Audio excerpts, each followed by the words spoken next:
Magandang araw, class. Tumayo ang lahat para sa panalangin na pinangungunahan ni Rhea May. Sa ngalan ng Ama, ng Anak, at ng Diyos Espiritu Santo. Amen. Ama namin, sumasalangit ka, sambahin ang ngalan mo, mapasa amin ang kaharian mo, sundin ang loob mo dito sa lupa para lang sa langit. At bigyan niyo po kami ng makanin sa araw-araw. At patawarin niyo po kami sa aming mga kasalanan, gaya ng nagpapatawad sa amin. At huwag niyo po kami ipahintulot sa tukso, at iadyahan niyo po kami sa lahat ng masasama. Amen. Sa ngalan ng Ama, ng Anak, at ng Diyos Espiritu Santo. Amen. Magandang umaga, butihin kong mag-aaral. Bago magsipo ang lahat ay nais ko po sanang ihanay ninyo ang inyong mga upuan. Okay, mag-attendance muna tayo ngayon.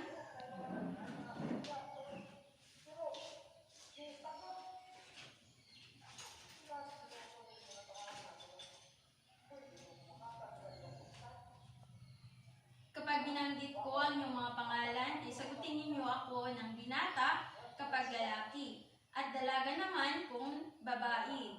Okay.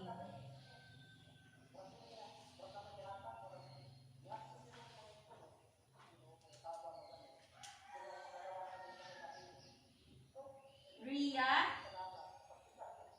Okay. Remark. Okay. Hari. Nandiyan ba si Hari? Okay.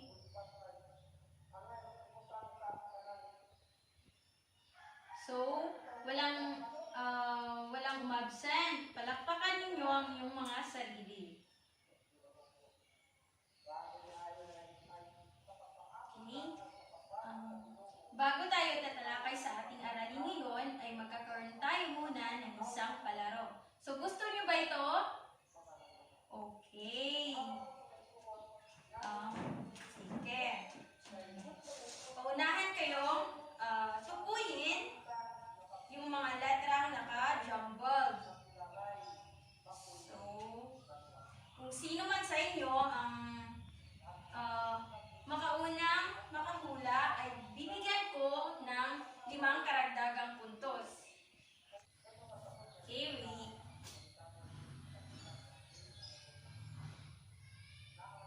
magaling. Palakpakan natin si Rhea.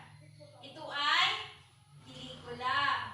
So, next naman. Yes.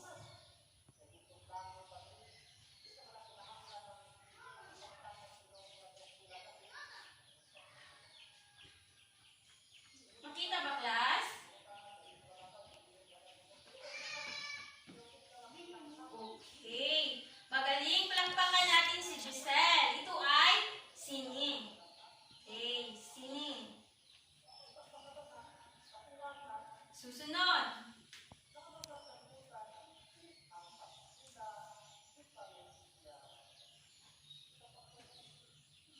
Okay, very good.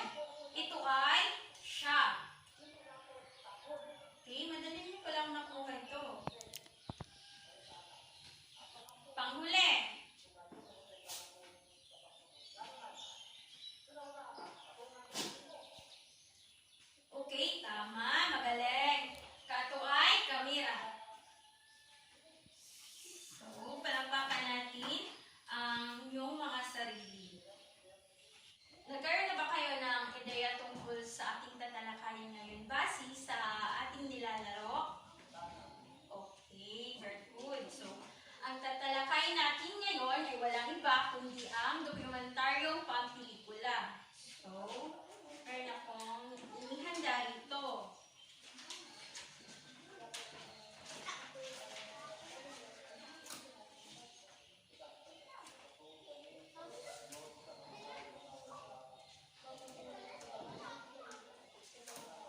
bagay na ating makikita o napapakinggan at napapanood ay malaking impluwensya ito sa ating mga kaisipan, gawi at pananaw sa buhay. Okay. Marahil ay lubos kang kumbinsido at naniniwala sa mga pinahayag, lalo na ang ating pinapanood ay yaing makabuluhan at may uugnay sa ating pang-araw-araw na pamumuhay. Okay. Okay. Basahin natin ang kahulugan ng pelikula. Ang pelikula ay kilala bilang sine at pinilakang tabing ay isang larangan na sinasakop ang mga gumagalaw na larawan bilang isang anyo ng sining o bilang bahagi ng industriya ng libangan. Okay. So, kadalasan ngayon ay maraming mga tao na pumapanood ng pelikula. So, sa siniman o sa telebisyon o sa ating mga gadgets. Okay. So, dito naman tayo sa dokumentaryo. Okay. Ang dokumentaryo ay tungkol sa katotohanan at realidad na pangyayari sa buhay at sa lipunan. Okay. Karaniwang nakatuon ito sa kahirapan at korupsyon, problema sa edukasyon, at suliraning pang-ekonomiya at sa mga katiwalian. So, ang dokumentaryo ay nakabatay sa pangyayari sa ating pamumuhay o sa ating lipunan. Okay. Kadalasan nito, dokumentaryo ay nakabatay sa mga problema ng ating ekonomiya. Okay. Patuloy tayo. Pangunahing layunin ng dokumentaryong pampelikula ang magbigay ng impormasyon at maghikayat, magpamulat ng mga kaisipan tungo sa kamalayang panlipunan. Okay. Ang pangunahing layunin ng dokumentaryong pampelikula ay magbigay ng impormasyon para sa mga tao. Okay. Naintindihan ba, class? Okay. Ngayon ay magbigay kayo ng isang halimbawa ng pelikula na inyong nakikita sa sine o sa inyong mga gadget. Okay? Rhea. Okay, Barcelona, tama. Ngayon, magbigay naman ng ideya walang iba kundi si Mildred. Okay, tama. Ang probinsyano. Yun ay isang halimbawa ng pelikula. So, ang probinsyano ay mapanghikayat. Okay, palakpakan natin sila. Pamilyar ba kayo sa dokumentaryong pampelikula? Okay, hindi pa. Dahil dyan, basahin natin ng sabay-sabay ang nakasulat ng dokumentaryong pampelikula. Isa itong ekspresyong biswal na nagtatampok ng katotohanan sa buhay ng tao at sa lipunang ginagalawan. Ang isa sa pangunahing instrumento ay pagtataguyod nito at ang integrasyon at paggamit ng information and communication technology upang lalong mapalaganap ang ganitong mga akdang pampanitikan. So, yun ang ibig sabihin ng dokumentaryong pampelikula. Okay. So, sa paggawa ng dokumentaryong pampelikula ay mahalagang isalang-alang natin ang pangunahing elemento nito. So, ito. Okay. Para ma-identify ninyo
sa pelikula. So, ito ay pagkasunod-sunod. Kapag gumagawa tayo ng dokumentaryong pagpelikula.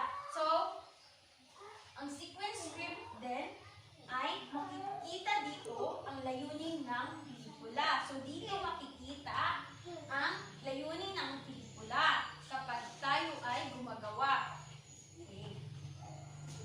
So, pangalawa, cinematografiya. Paraan ng pagkuha ng wastong anggulo upang maipakita sa mga manunood ang pangyayari sa bisa ng ilaw at lintin ng kamera. So, ang cinematografiya ay paraan ng pagkuha ng wastong anggulo. Okay. Naintindihan ba, class? Okay. Dito naman tayo sa pangatlo. Ano ito? Okay, tulog at musika. Pagpapalutang ng bawat tagpo at pagpapasighi ng ugnayan ng tunog at linya ng mga dialogo. Ito ay pagpapalutang ng bawat tagpo. Sige. So, pang-apat, pananaliksik. Mahalagang isangkap sa pagbuo at paglikha ng dokumentaryo. Ang pananaliksik ay mahalagang sangkap kapag tayo ay gumagawa ng dokumentaryong pampelikula. Okay. Sa panglima naman tayo, mga paraan o pamaraan at diskarte ng direktor sa pagpapatakbo ng kwento sa pelikula. Okay. Pagdidirihi. Ito ang pagdidirihi. So, mga paraan ng isang direktor o mga direktor kapag gumagawa ng pelikula. So, makikita naman natin na ang mga direktor ay gumagawa ng paraan upang mapabuti ang resulta ng dokumentaryong pampelikula na kanilang ginagawa. Okay. So, dito naman tayo sa pang-anim.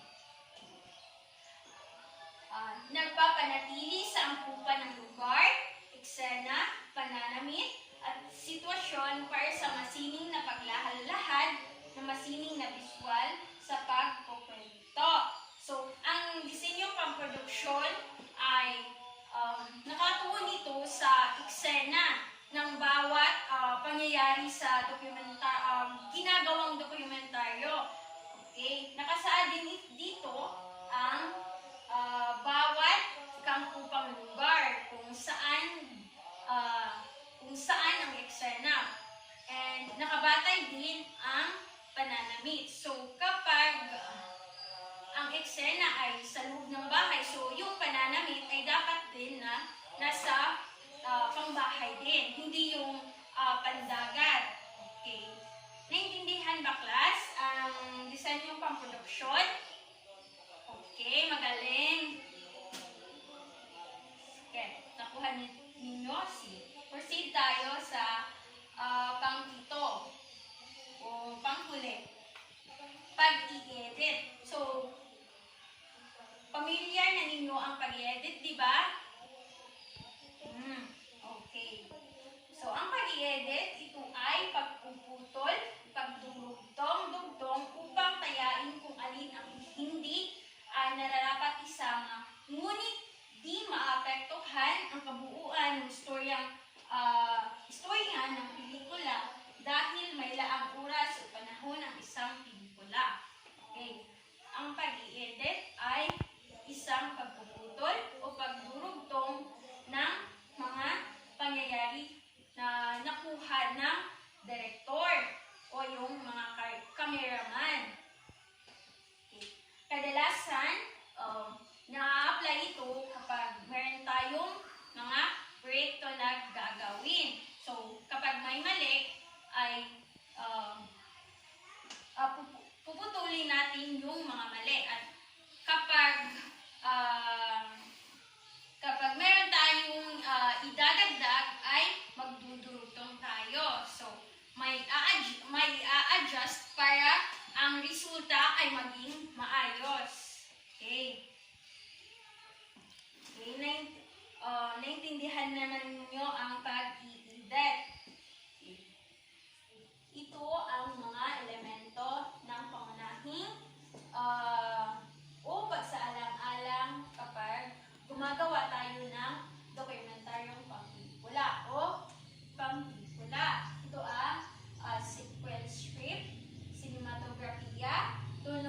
musika, pananaliksik, pagdidirihi, disenyong pamproduksyon, at pag-i-edit. So, nakuha na ninyo. Ngayon, magtatanong ako. Ano nga ulit ang makikita sa sequence script? Michael? Okay, ang makikita ay ang layunin ng kwento. So, dito makikita ang layunin ng kwento sa sequence script. Okay, magaling. Palakpakan natin si Michael. Okay. And, ano naman para sa'yo ang pag-i-edit? Okay?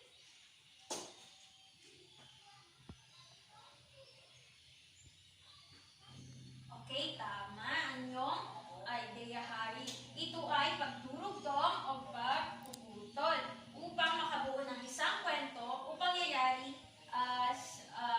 sa pelikula. Okay, tama. Ito ay ang pag-i-edit. So, nakuha na ninyo ang kahulugan ng bawat elemento, class? Okay. So, ngayon ay dumako naman tayo sa mga uri ng anggulo at kuha ng kamera sa pelikula. Okay.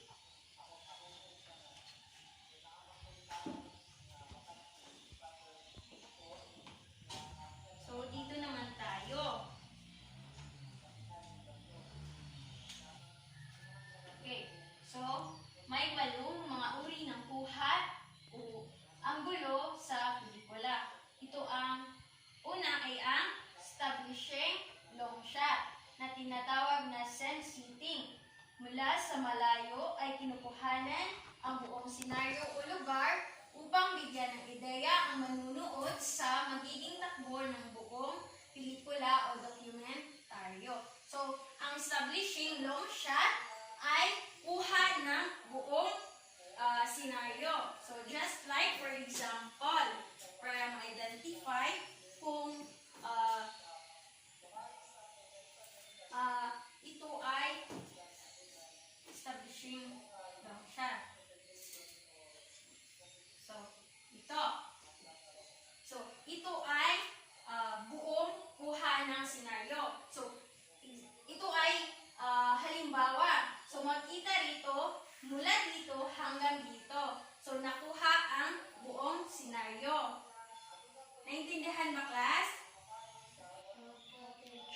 Okay, very good. So,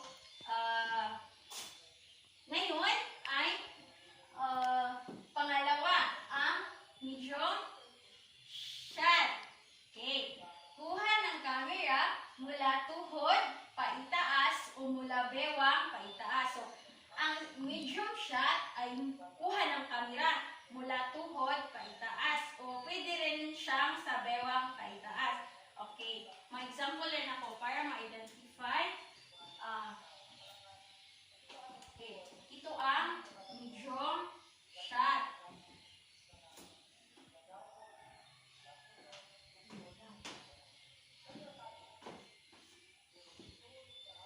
Ito ay establishing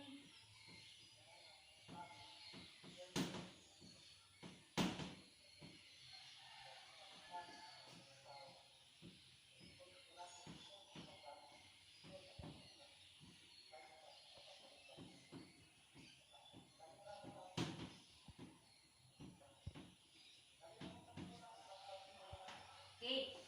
So, ito ay medium shot. So, ang halimbawang ito ay, familiar ba kayo?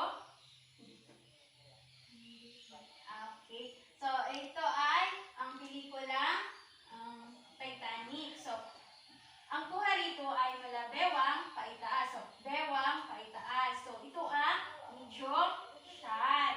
So, ngayon ay susunod naman. Okay. Close-up shot. Ang focus ay nasa isang particular na bagay lamang. So, nakapokus siya sa isang bagay. Okay.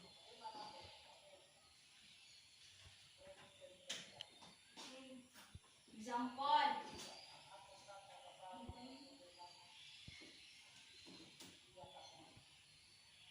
So, ito yung close-up shot.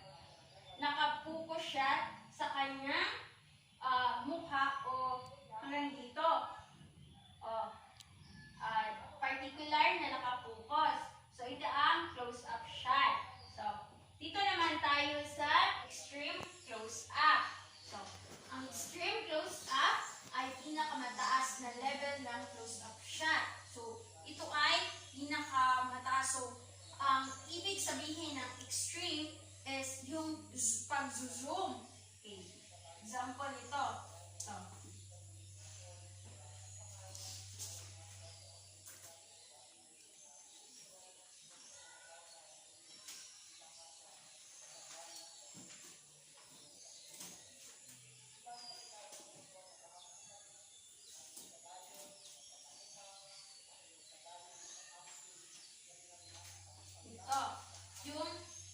ito yung halimbawa ng extreme close-up. So, naka-zoom siya.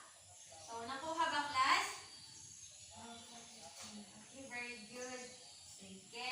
Ngayon, nakuha na naman ninyo. Dito naman tayo sa high angle shot. Ang camera ay nasa bahaging itaas, kaya ang anggulo o focus mula sa mataas na bahagi tungo sa ilalim. So, ang high angle shot ay yung camera ay nasa itaas at yung kuha ay nasa ilalim. So, pataas hanggang sa ilalim. So, example, ito.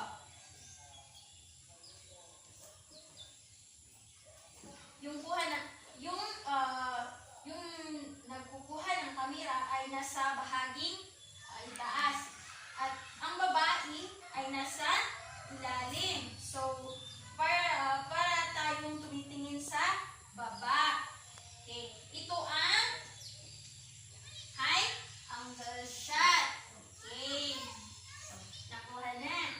Okay. Dito naman tayo sa low angle shot. Ang camera ay nasa bahaging ibaba, kaya ang anggulo o focus ay nagmumula sa ibabang bahagi tungo sa itaas. So, ang low angle shot naman ay yung camera ay nasa bahaging ibaba. So, kabaliktaran ng high angle shot. Yung high angle shot ay yung camera ay nasa itaas. So, ang low angle shot, yung camera ay nasa ibaba. Okay, tama. At yung kuha niya ay nasa itaas. Okay, just like for example. Example, ito ang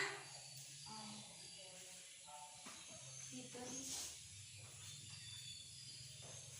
Halimbawa ng low angle shot. Yung camera ay nasa bahaging ibaba. So, kapag tayo ay tumitingin, ay yung pananaw natin ay nasa taas. Okay, tama.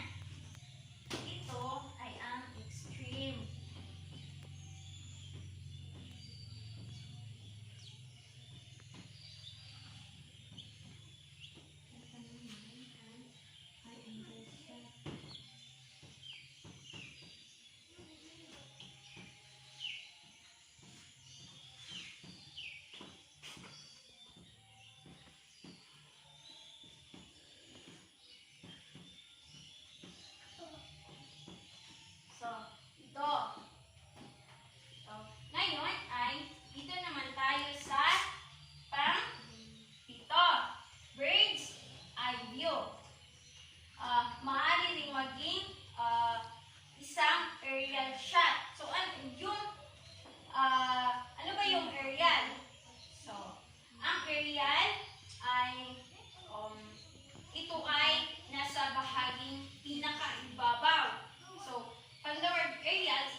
halimbawa ng pagkuha na bird's eye view.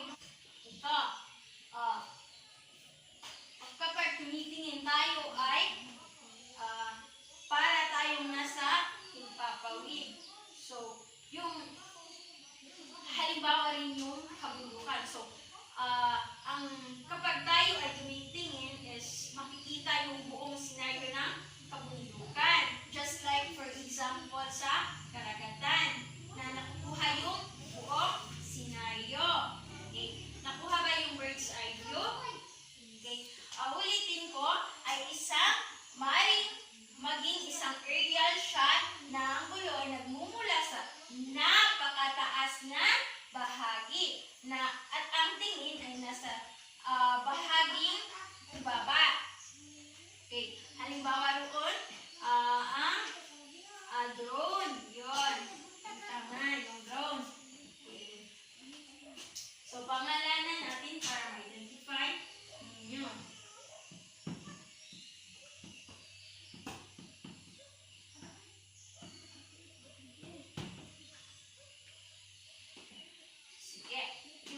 Dito naman tayo sa panghuling uri ng anggulo o kuha ng kamera sa pelikula ay ang pan shot. Okay.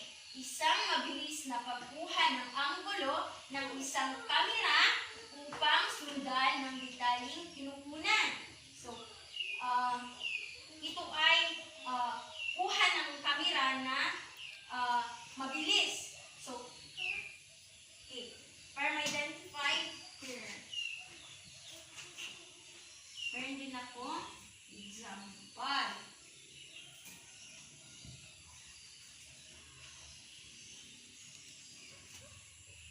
Ito ang fanning shot. So, makikita natin sa gilid ay parang na-blurred.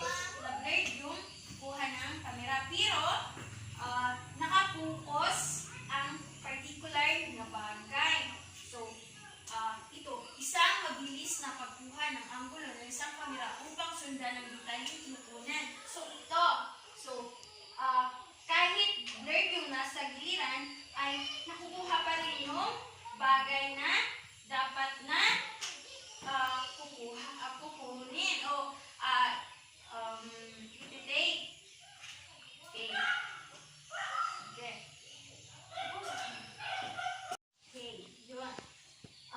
Yun ang 8 uri ng anggulo o kuha ng camera ay ang establishing long shot, ito, medium shot, so ito, mula bewang kay taas.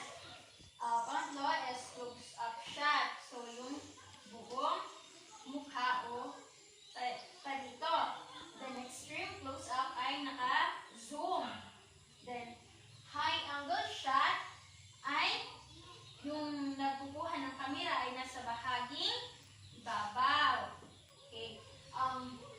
Low angle shot ay yung kamera ay nasa bahaging ibaba at yung kuha ay nasa mataas.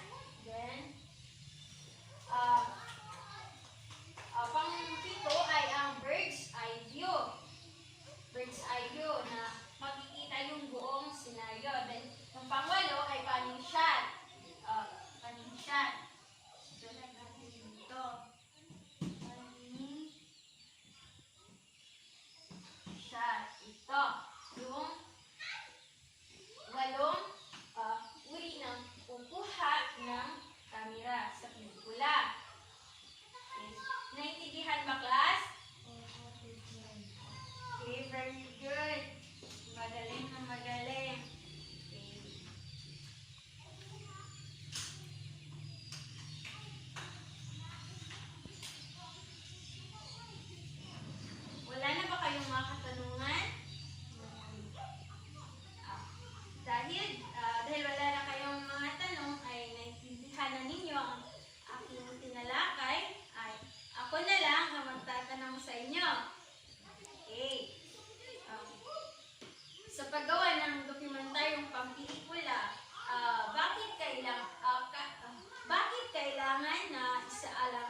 Tapos na ba, class?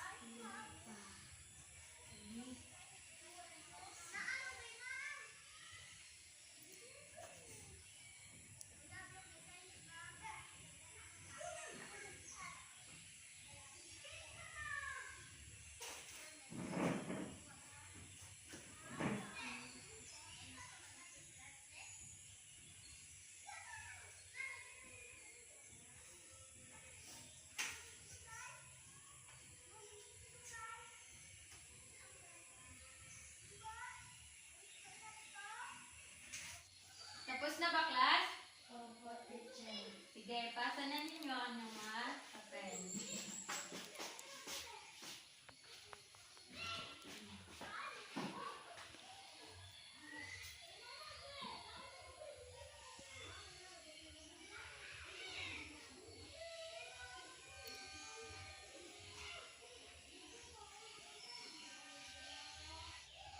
Para sa inyong takdang aralin ay basahin ninyo ang module sa pahina 25 to 26 at magsaliksik kayo tungkol sa dulaang Pilipino. Okay. Yun ang inyong takdang aralin. So, yan lamang para sa araw na ito. At naway, meron kayong natutunan sa aking tinalakay para makatulong sa inyong pagkamit sa inyong tungo sa maayos na kaalaman. Okay.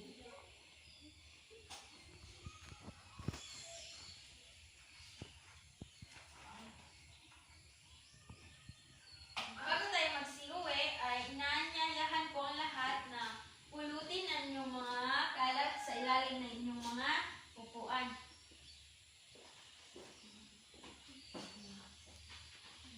Okay, ngayon ay maaaring tayong tumayo para sa panalangin.